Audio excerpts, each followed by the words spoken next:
عزیزان ملت، آپ تمامی احباب جانتے ہیں کہ اس مبارک محفل کے انعقاد کا مقصد کیا ہے، سب کو معلوم ہے۔ آج یہ رات شب برات ہے۔ شب برات آپ لوگ یہ سمجھتے ہوں گے کہ شب برات حلوہ والا تہوار ہے نا؟ اور آپ یہ بھی سمجھتے ہیں کہ شب برات میں حلوہ کھایا جاتا ہے، طرح طرح کا حلوہ بنتا ہے، اور بہت سے ہمارے احباب یہ سمجھتے ہیں کہ حضرت اویس قرنی رضی اللہ تعالیٰ عنہ جو خیر التابعین ہیں، یعنی جتنے تابعی ہیں، تابعی سمجھتے ہیں کس کو کہتے ہیں؟ نہیں سمجھتے ہیں آپ؟ جو جانتے ہیں وہ ماشاءاللہ جانتے ہیں، ورنہ اکثر کو نہیں معلوم۔ کیوں نہیں معلوم؟ اس کی وجہ جانتے ہیں آپ؟ اس لیے کہ ہمارا اور آپ کا جو اسلامی انداز ہے، اب ہم رسمن مسلمان کہلاتے ہیں، ٹریڈیشن کے طور پر، ٹریڈیشنل مسلمان جس کو کہتے ہیں، یعنی ہم ایک مسلمان گھر میں پیدا ہو گئے، اس لیے ہم مسلمان ہیں۔ آپ کو دیکھ کر لوگ نہیں سمجھ پاتے کہ آپ مسلمان ہیں یا نہیں۔ اکثر لوگوں کا تو یہی حال ہے۔ اگر آپ کو روڈ پہ کھڑا کر دیا جائے 10 لوگوں کے درمیان، اور پھر مجھے ہی بلا لیا جائے، میں آپ کو پرسنل جانتا نہ ہوں، اور مجھ سے کہا جائے کہ مولانا صاحب آپ پہچانیے کہ اس میں مسلمان کون ہے اور غیر مسلم کون ہے، تو ہمارا اکثر حال یہ ہے کہ ہم کو خود نہیں پتا چلے گا کہ آپ مسلمان ہیں یا نہیں، اور اس میں کتنے مسلم ہیں اور کتنے غیر مسلم ہیں۔ یہ پیارے ہنسنے کی بات نہیں ہے، یہ رونے کا مقام ہے، اور یہ سب کے لیے ہے۔ اکثر جب تقریر ہوتی ہے، خطاب ہوتا ہے، تو اکثر کیا ماحول ہوتا ہے کہ مولانا صاحب جمع کے تقریر کیے یا نہیں کیے، اور اگر مولانا صاحب شراب کے اوپر بولے تو خود شراب پی رہا ہے بندہ، اپنے بارے میں نہیں سوچ رہا کہ مولانا صاحب مجھے بول رہے، وہ سوچ رہا ہے وہ زیادہ پیتا ہے اس کے بارے میں، خود چوری کر رہا ہے۔ اگر مولانا صاحب چوری پہ تقریر کر رہے ہیں تو خود نہیں سوچے گا کہ میں بھی اسی میں شامل ہوں، بلکہ سوچے گا اچھا وہ ساتھ والا جو ہے اس پہ بول رہے ہیں۔ ایسے ہی جس برائی پہ، جس چیز پہ، ابھی سود پہ بولوں، حرام کمانے پہ بولوں، کسی بھی چیز کو ڈسکس کروں، نماز چھوڑنے میں بولوں، روزہ چھوڑنے میں بولوں، حج نہ کرنے پہ بولوں، تو ہر بندہ یہ سمجھ رہا ہے کہ مجھ سے نہیں کہا جا رہا، یہ بغل والے سے کہا جا رہا ہے۔ اس کا مطلب کیا ہے؟ آپ رسمن آتے ہیں ان جلسوں میں، لیکن پیارے ان جلسوں میں رسمن نہ آیا کریں۔ آپ یہ غبارے لگائیں یہ ضروری نہیں ہے، یہ ٹینٹ اتنا اچھا لگائیں یہ ضروری نہیں ہے، مائک ہو نہ ہو یہ ضروری نہیں ہے۔ مولانا صاحب بغیر مائک کے بھی کلام پڑھے، اس میں بھی اگر آپ عشق میں جھوم جائیں تو یہ آپ کے نجات کا ذریعہ بن سکتا ہے۔ اگر میں یہاں پر بغیر جھبا کبا اور بغیر ایک سادے لباس میں آ کے اور آپ کے سامنے زمین پہ بیٹھ کے آپ کے ساتھ ایک قرآن کی آیت اور حدیث بیان کر دوں، اور آپ کے دل میں وہ قرآن کی آیت اور حدیث اتر جائے، آپ اس پہ عمل کر لیں، تو میرے لیے بھی نجات کا ذریعہ بن جائے گا اور آپ کے لیے بھی بن جائے گا۔ لیکن ہم نے رسمن، آج پروگرام ہوگا، آج پوسٹر چھپا ہوگا، آج جو ہے چلنا ہے، سننا ہے، دیکھنا ہے کون اچھا پڑھے گا، کون اچھا بیان کرے گا۔ پیارے اس سے نکلیے۔ قرآن مجید میں اللہ تبارک و تعالی ارشاد فرماتے ہیں أَلَمْ يَأْنِ لِلَّذِينَ آمَنُوا أَن تَخْشَعَ قُلُوبُهُمْ لِذِكْرِ اللَّهِ، آخر ایمان والوں کے لیے وہ وقت کب آئے گا، وہ لمحہ کب آئے گا کہ آپ کے دل اللہ کی یاد کے لیے جھک جائیں گے، اور آپ کا دل، آپ کا دماغ آپ کا ذہن، آپ کا سینہ اللہ کے ڈر سے اور اللہ کے خوف سے معمور ہو جائے گا۔ ہر لمحہ آپ جب گناہ کی طرف جا رہے ہوں گے تو آپ یہ سوچیں گے کہ اللہ دیکھ رہا ہے، میں اپنے قدموں کو نیکیوں کی طرف لے جاؤں، گناہوں کی طرف نہ لے جاؤں۔ یہ وقت کب آئے گا؟ اللہ فرماتا ہے الم یان للذین آمنوا ان تخشع قلوبہم لذکر اللہ۔ یہ ایمان والے جن کے قدم چوری کی طرف جا رہے ہیں، یہ ایمان والے جن کے قدم شراب نوشی کی طرف جا رہے ہیں، یہ ایمان والے جو اپنے بھائی کو ستا رہے ہیں، یہ ایمان والے جو اپنے والدین کی نافرمانی کر رہے ہیں، یہ ایمان والے جو ظلم و ستم کا بازار گرم کر رہے ہیں، یہ ایمان والے جو نمازوں کو چھوڑ رہے ہیں، یہ ایمان والے جو روزوں کو چھوڑ رہے ہیں، یہ ایمان والے جو گناہوں میں ملوث ہیں، آخر ان کے لیے وقت کب آئے گا جب یہ اللہ کی بارگاہ میں جھکیں گے اور اپنی پیشانیوں کو سجدوں سے سجائیں گے؟ آخر یہ وقت کب آئے گا؟ آج کی رات یہ حلوہ کھا کر سونے کی رات نہیں ہے، یا جاگ کر تفریح کرنے کی رات نہیں ہے۔ یہ رات اللہ کی عبادت کے لیے ہے، یہ رات اپنے سر کو اللہ کی بارگاہ میں جھکانے کے لیے ہے، یہ رات اپنے گناہوں کے معافی کے لیے ہے، یہ رات اپنے ماں باپ کو راضی کرنے کے لیے ہے، یہ رات اپنے مسلمان بھائی کے ساتھ ہمدردی کرنے کے لیے ہے۔ لیکن ہمارا اور آپ کا حال کیا ہے؟ ہم کس خوشی میں جی رہے ہیں؟ ہم کس کامیابی میں جی رہے ہیں؟ ہمارا نہ دینی اعتبار سے ہم اپنے آپ کو مضبوط کیے ہیں اور نہ دنیاوی اعتبار سے مضبوط کیے ہیں۔ عزیزان ملت، یہ کچھ کڑوی باتیں میں پہلے کر لوں گا، اس کے بعد میں مزید اس پہ گفتگو کروں گا، اور ساری باتیں قرآن و حدیث کی روشنی میں ہوں گی انشاءاللہ۔ آپ بتائیں، دینی اعتبار سے اور دنیاوی اعتبار سے، قرآن مجید میں اللہ رب العزت نے اعلان فرمایا، چونکہ شب برات ہے، نجات کی رات، بخشش کی رات، برات کا مطلب نجات کی رات، بری ہونے کی رات۔ آج کی رات آپ کو غور کرنا ہے، تفکر کرنا ہے، اپنا دماغ لگانا ہے کہ ہم کس طریقے سے اپنی زندگی کو بسر کریں اور گزارے، کہ جو جہنم کے راستے پر لوگ جا رہے ہیں یہ جنت کے راستے پہ چلنے لگے۔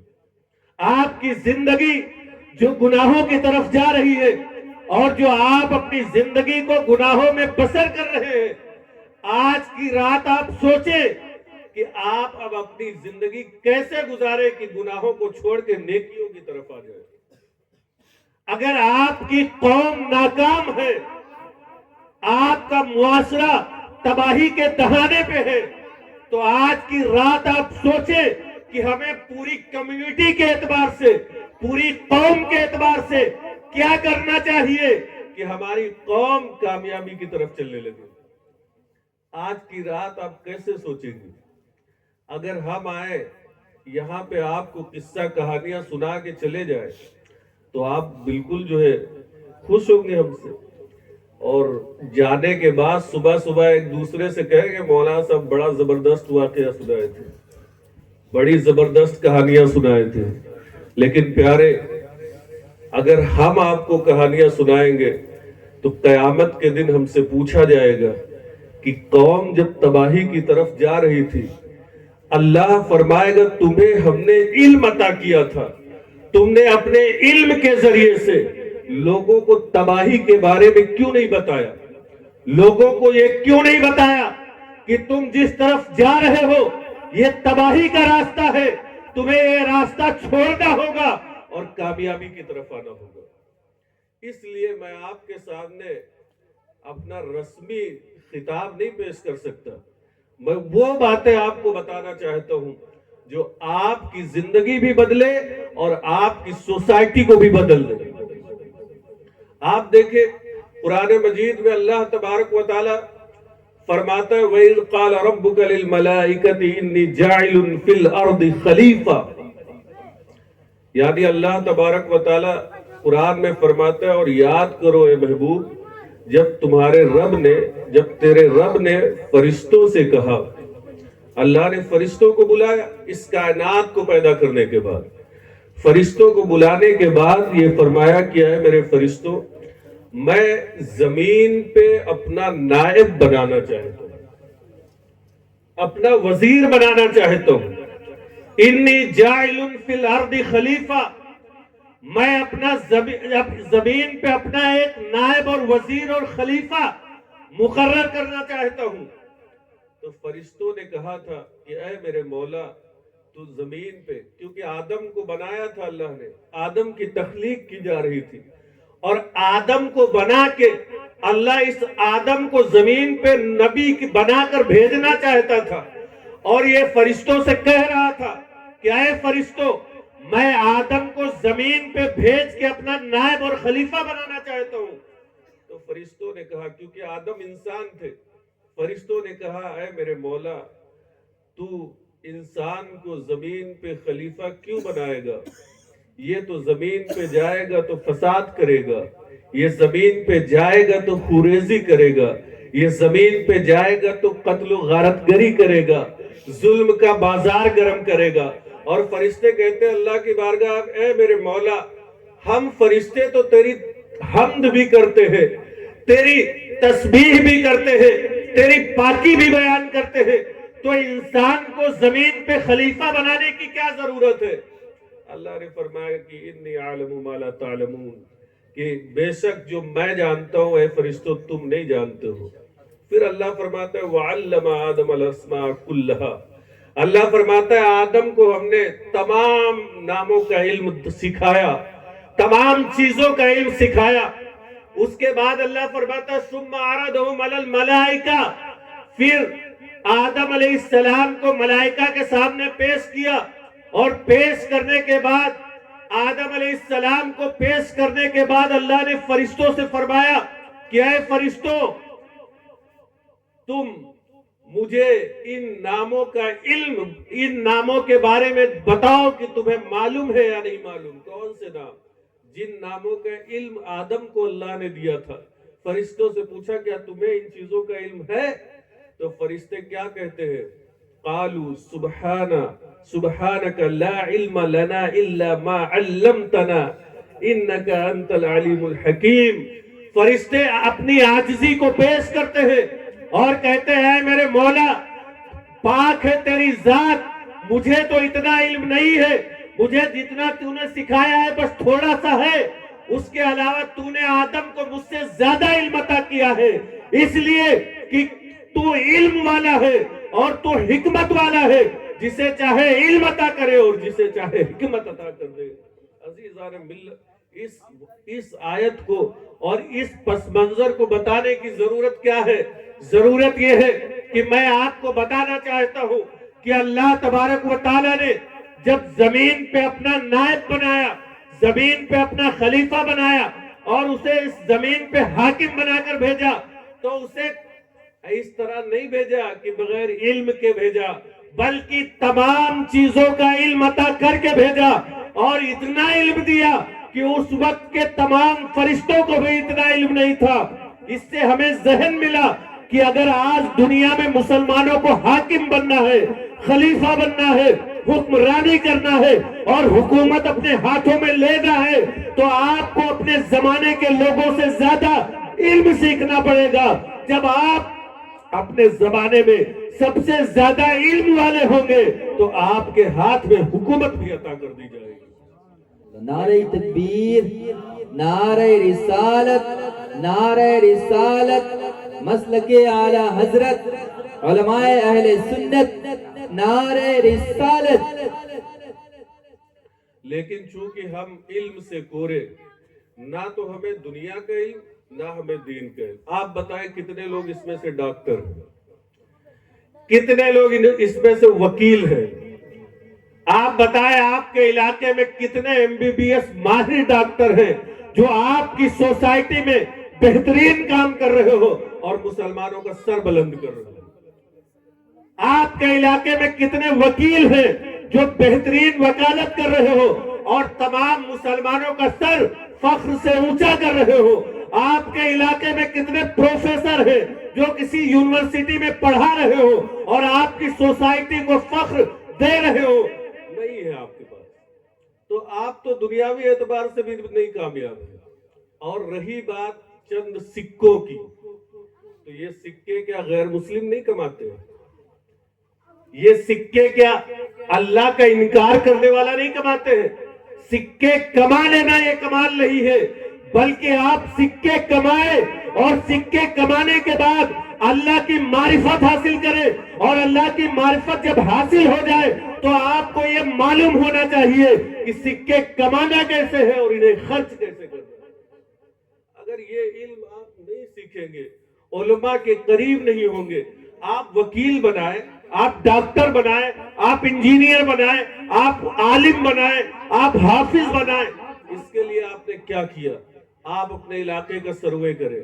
کیا آپ کے علاقے میں مسلمانوں کا کوئی ایک اسکول ہے جو بہترین کام کر رہا ہو؟ کوئی آپ کا ہاسپٹل ہے جو آپ کو آسانی فراہم کر رہا ہو؟ نہیں ہے. نہ آپ کا اسکول ہے، نہ ہاسپٹل ہے، نہ کوئی ادارہ ہے، نہ آپ کی کوئی ایسی تنظیم ہے جو مسلمانوں کو بلند کرنے کے لیے کام کر رہی ہو. پھر آپ کس لیے خوش ہیں؟ کیوں اپنے آپ کو کامیاب تصور کرتے ہیں؟ یہ غبارے لگا لینے سے، یہ جلسوں میں رسمی اعتبار سے آنے سے آپ کامیاب نہیں ہو سکتے. اس لیے میرے پیارے، آپ اپنے مزاج کو بدلیں. آپ اپنے بچوں کو تعلیمی اعتبار سے کامیاب بنانے کی کوشش کیجیے. ان بچوں کے ذہن میں، یہ بچے انتہائی انٹیلیجنٹ ہیں، مسلمانوں سے زیادہ قابل بچے کسی قوم میں نہیں ہوتے، لیکن چونکہ ہم انہیں موقع نہیں دیتے، ہم انہیں کام پہ لگاتے ہیں، انہیں مزدوری پہ لگاتے ہیں، اور اپنی بے بسی کا اظہار کرتے ہوئے اپنے بچوں کے ٹیلنٹ کو برباد کر دیتے ہیں. اس لیے ہم بھی جاہل ہیں اور ہمارے بچے بھی جاہل بن رہے ہیں. یہ کام آپ کب کریں گے؟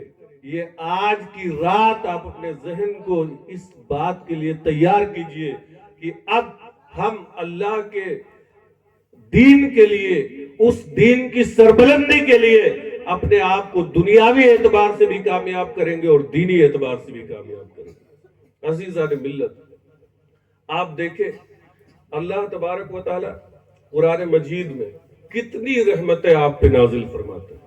آپ سے زیادہ خوش نصیب کوئی نہیں ہے. بنی اسرائیل کے بارے میں آپ نے سنا ہوگا، حضرت موسیٰ علیہ السلام کی قوم. بنی اسرائیل وہ قوم ہے جو گناہوں میں مبتلا ہوتی ہے.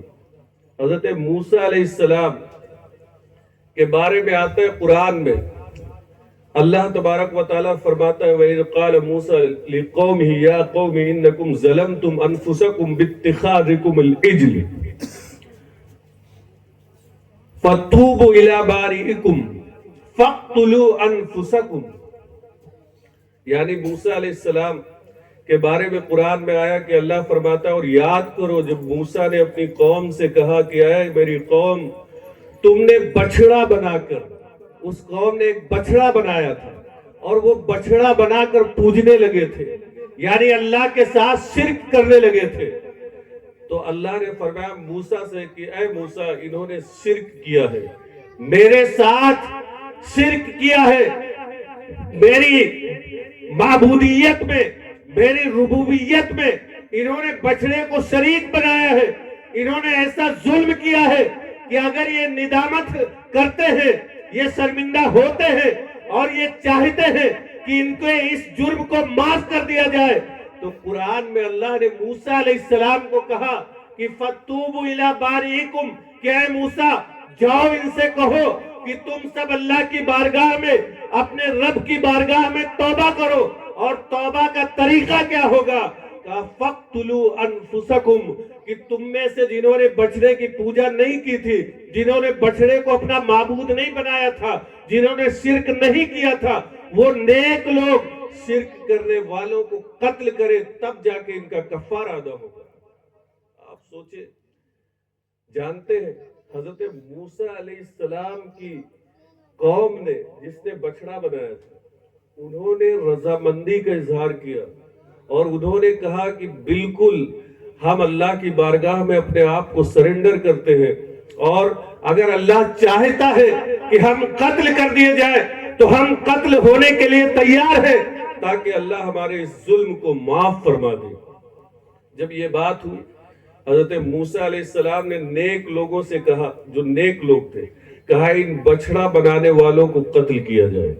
جب قتل کیا گیا تو تفسیر میں آتا ہے، مفسرین فرماتے ہیں کہ ایک دن میں 70,000 لوگوں کو قتل کیا گیا،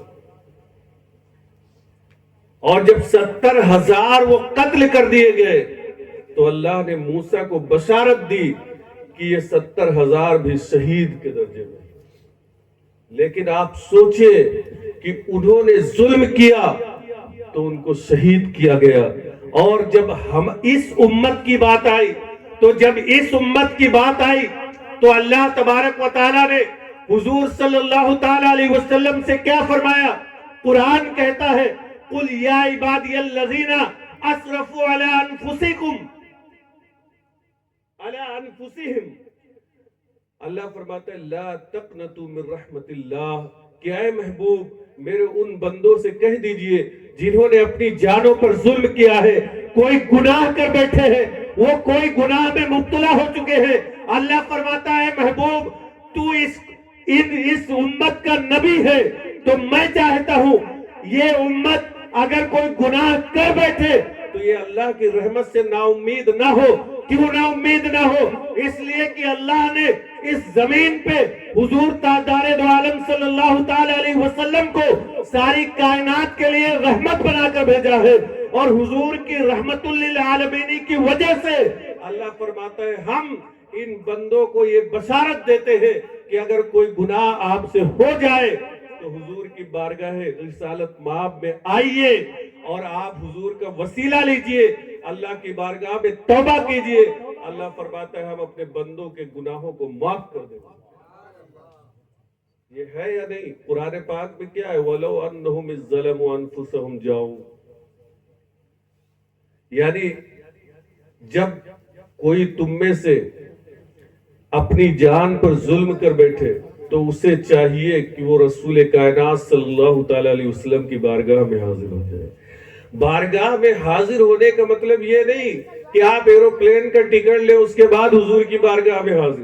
بارگاہ میں حاضر ہونے کا مطلب یہ ہے کہ یقیناً وہ بہت بڑی سعادت ہے، لیکن آپ غریب ہیں، آپ کے پاس اتنی دولت نہیں، آپ کے پاس اتنا موقع نہیں، آپ ایک لمحے کے لیے مصلی پہ بیٹھے حضور تاجدار دو عالم صلی اللہ تعالیٰ علیہ وسلم کی بارگاہ کی طرف لو لگائے اور اپنے دل کا قبلہ ادھر کر کے حضور صلی اللہ تعالیٰ علیہ وسلم کی بارگاہ میں عرض کرے میں مجرم ہوں آقا مجھے ساتھ لے لو، کہ رستے میں ہے جا بجا تھانے والے عزیزان ملت، جب آپ حضور کا وسیلہ لیں گے آپ گھر میں بیٹھے ہوں گے لیکن اللہ کی رحمتیں آپ پہ نازل ہونا شروع ہو جائیں گی۔ عزیزان ملت، اس لیے حضور صلی اللہ تعالیٰ علیہ وسلم کی وجہ سے اللہ تبارک و تعالیٰ نے آپ کو یہ مقام عطا کیا ہے، آپ جرم کریں گے آپ کو قتل نہیں کیا جائے گا۔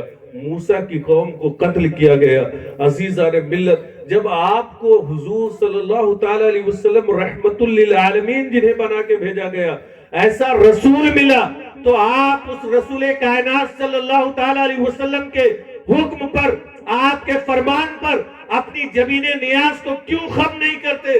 کیوں حضور صلی اللہ تعالیٰ علیہ وسلم کے فرمان کو اپنے سامنے نہیں رکھتے اور حضور صلی اللہ تعالیٰ علیہ وسلم کی نافرمانی کرتے ہوئے اللہ کی بارگاہ میں مجرم ہو جاتے ہیں؟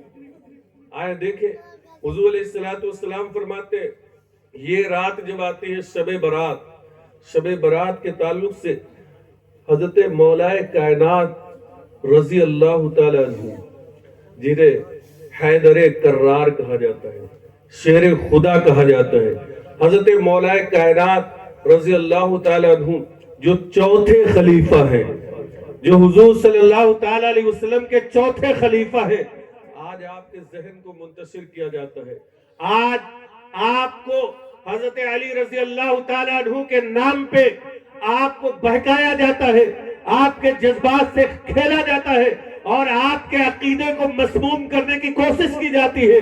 عزیزان ملت، اہل سنت و جماعت کا عقیدہ یہ ہے کہ حضرت علی کرم اللہ وجہہ الکریم چوتھے خلیفہ ہیں، اور آپ چوتھے خلیفہ ہونے کے ساتھ ساتھ حضرت ابوبکر صدیق رضی اللہ تعالیٰ عنہ پہلے خلیفہ ہے، حضرت عمر فاروق اعظم دوم خلیفہ ہے، حضرت عثمان ذو النورین سوم خلیفہ ہے، اور حضرت مولا کائنات چہارم خلیفہ ہے۔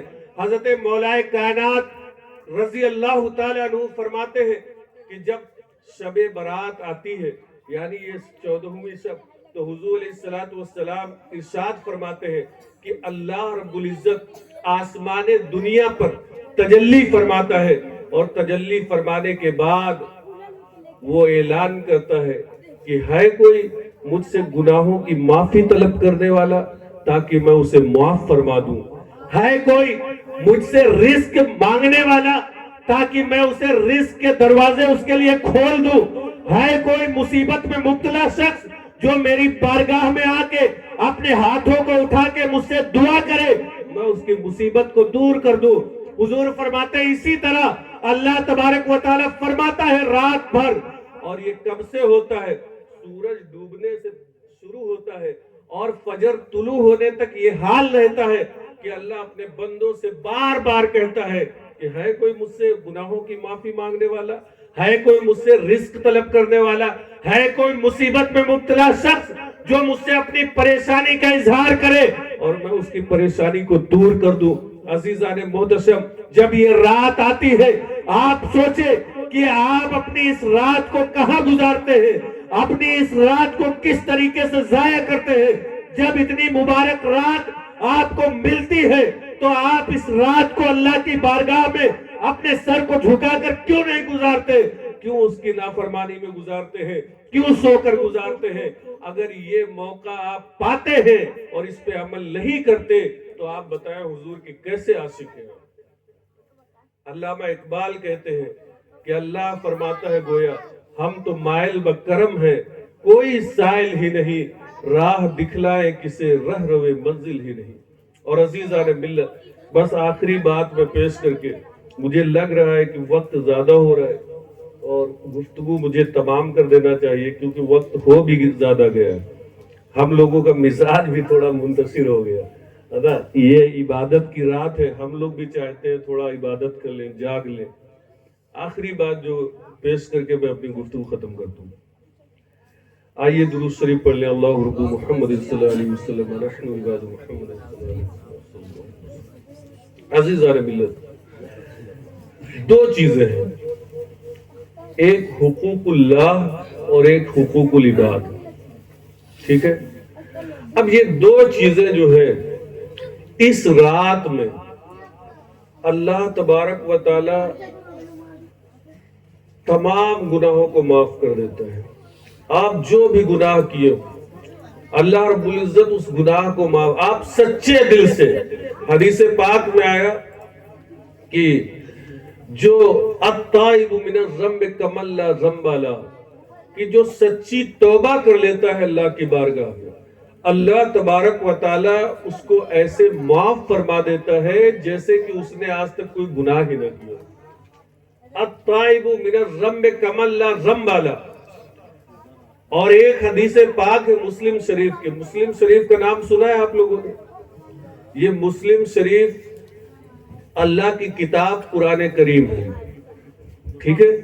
قرآن کریم سب سے عظیم کتاب اس امت کی، اس کے بعد جسے کہا گیا اصح الکتاب بعد کتاب اللہ، کہ اللہ کی کتاب قرآن مجید کے بعد سب سے صحیح ترین کتاب اگر کوئی ہے تو وہ بخاری شریف ہے۔ بخاری کے بعد پھر دوسرا نمبر ہے مسلم شریف کا۔ اس مسلم شریف میں حدیث پاک ہے، اور وہ حدیث پاک جانتے ہو کون سی کیٹیگری کی؟ حدیث قدسی ہے۔ حدیث قدسی کا مطلب یہ ہوتا ہے، آپ سادے انداز میں یہ سمجھ لیں کہ زبان رسول کی ہوتی ہے، کلام رب کا ہوتا ہے۔ حضور علیہ السلام فرماتے ہیں کہ جب کوئی گناہگار بندہ اللہ کی بارگاہ میں آ کے سچے دل سے توبہ کرتا ہے تو اللہ رب العزت بہت خوش ہوتا ہے، پھر حضور فرماتے ہیں اللہ رب العزت مثال دے کے سمجھا رہا ہے کہ میں اپنے گناہگار بندے کی توبہ سے کتنا خوش ہوتا ہوں۔ اللہ مثال کیا دیتا ہے؟ مثال یہ دیتا ہے کہ جیسے ایک کوئی شخص اپنے ساتھ ایک سواری لے، سواری کے ساتھ کچھ کھانے کا سامان لے، پینے کے لیے کچھ پانی لے، اور وہ سفر پہ نکل پڑے۔ جب سفر پہ نکل پڑے، ریگستان سے اس کا گزر ہو، چاروں طرف چٹیل میدان ہو، ریگستان کا علاقہ ہو، کڑی دھوپ ہو، اللہ فرماتا ہے وہ بندہ جب ریگستان کے درمیان میں بیچ میں پہنچے تو اس کا کھانا بھی ختم ہو جائے اور پینے کے لیے پانی بھی ختم ہو جائے۔ اب اسے ایک درخت نظر آئے، وہ اس درخت کے پاس جائے، آرام کرے، پھر چاروں طرف پیاس کی شدت کی وجہ سے پانی تلاش کرے۔ اس کا گلا سوکھ رہا ہو، اب اسے پانی کی طلب ہو، اور وہ پانی پینے کے لیے ریگستان کے چٹیل میدان میں چاروں طرف چکر لگائے۔ حدیث میں آتا ہے اللہ مثال دے رہا ہے کہ اے میرے بندو، وہ میرا بندہ چاروں طرف چکر لگا لے، تھک ہار جائے، لیکن اسے کہیں پانی میسر نہ آئے، کھانے کے لیے کوئی چیز نہ ملے۔ حضور علیہ السلام فرماتے ہیں اللہ فرماتا ہے کہ وہ تھک ہار کے پھر سے اسی درخت کے پاس آئے، لیٹ جائے، اور لیٹنے کے بعد وہ سوچ لے، یقین کر لے کہ اب نہ مجھے کھانے کے لیے کھانا مل سکتا ہے، نہ پینے کے لیے پانی مل سکتا ہے، لہذا موت مجھے یقیناً آئے گی۔ اسی موت کے انتظار میں وہ لیٹ جائے۔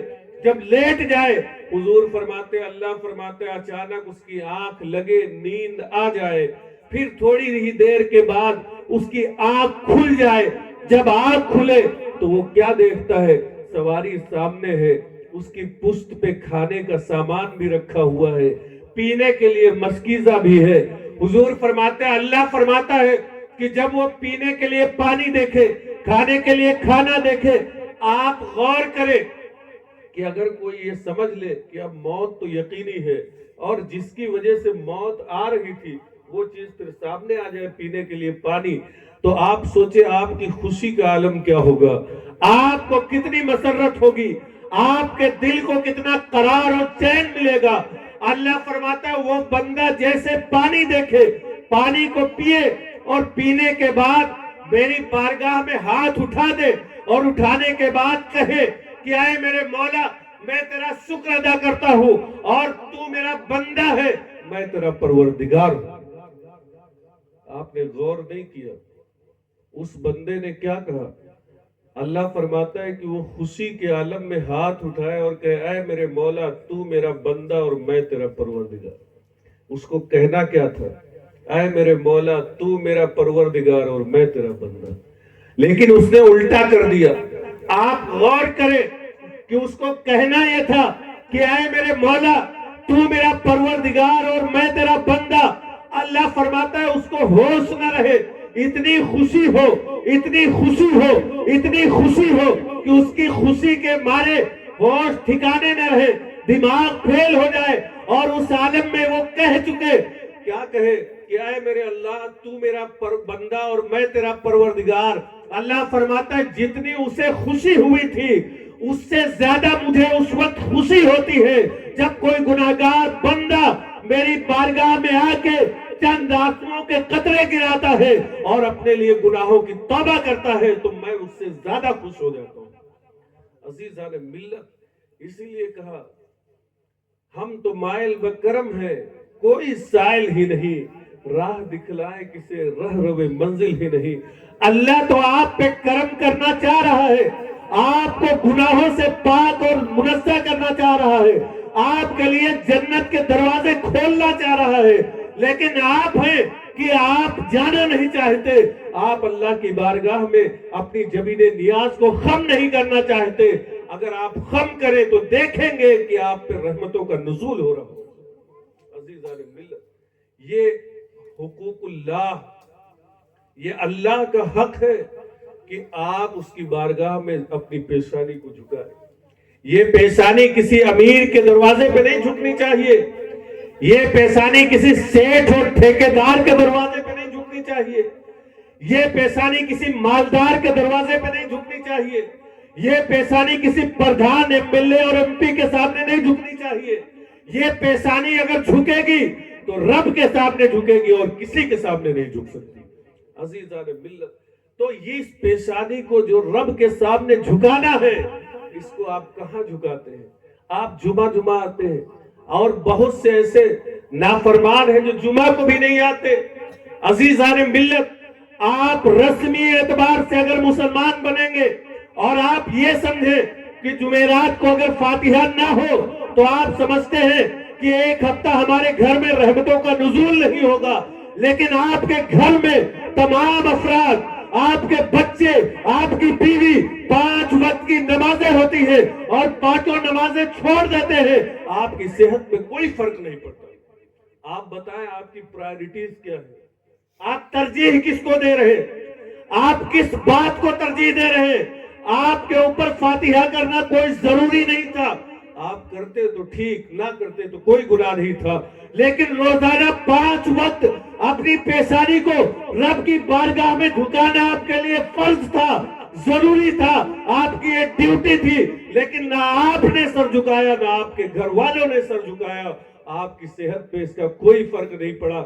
نوچندی کی والی جمعرات کو اگر آپ مزار پہ حاضری نہ دیں تو آپ کو ایسا لگتا ہے کہ شاید پورا مہینہ میرے گھر میں رحمتوں کا نزول نہیں ہوگا.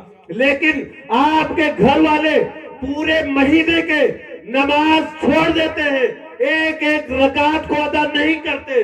آپ کی صحت پہ کوئی فرق نہیں پڑتا. اگر نوچندی میں جاتے تو ٹھیک، نہیں گئے تو کوئی گناہ نہیں. عزیزان ملت، لیکن آپ نے نماز چھوڑ دی تو آپ پہ کتنا گناہ ہے، اس کا آپ کو کوئی اثر نہیں ہوتا. حق ہے یا نہیں؟ یہ بات ہے یا نہیں ہے؟ تو آپ کی ترجیحات کہاں ہیں؟